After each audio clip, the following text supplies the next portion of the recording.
ఓ పక్కన ration కార్డులుకి apply చేసుకోండి, దాంతోపాటు ఇతర దరఖాస్తులకు అప్లై చేసుకోండి.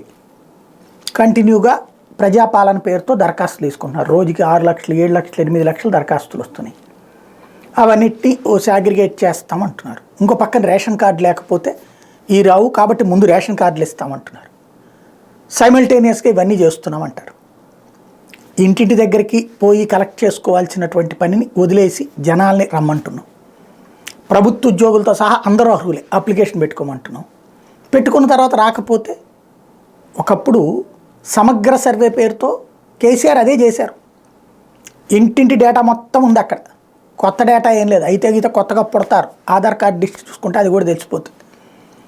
అది ఉండి కూడా నెలల తరబడి గ్యాప్ క్రియేట్ చేయడానికి, ఇప్పుడు ముందు రేషన్ కార్డుల కోసం నెల రోజులు, అవి వచ్చిన తర్వాత ఏ అర్హత గురించి తేల్చడానికి ఇంకో నెల రోజులు, ఇట్లా సాగతీస్తూ పోవడం కోసమే ఇదంతా నాటకం ఆడుతున్నారని ఆల్రెడీ బీఆర్ఎస్ మాటల తోటాలు పేలుస్తుంది. రేవంత్ రెడ్డి నోరు మీద పట్ల ఇదిగో 15 రోజుల్లో ఇచ్చేస్తాం, రాగానే ఒక ఆర్టీసీ తప్పించి ఇంకేమీ డెసిషన్ అవ్వాల.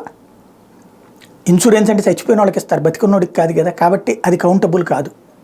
ఒక్క ఆ బస్సులు ఫ్రీ చీరా చూస్తే ఆ బస్సుల పరిస్థితి ఏందో రోజు ఎట్ట కొట్టుకుంటున్నారో తెలుసు.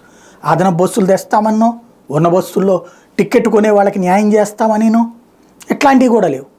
ఎలా ఇంకా పరిష్కారం? చూస్తా కూర్చుంటే సరిపోతుందా? రేవంత్ రెడ్డి దీని మీద ఎలా సమీక్షిస్తారు, ఏం పరిష్కరిస్తారు? ఇదే తేలాలి.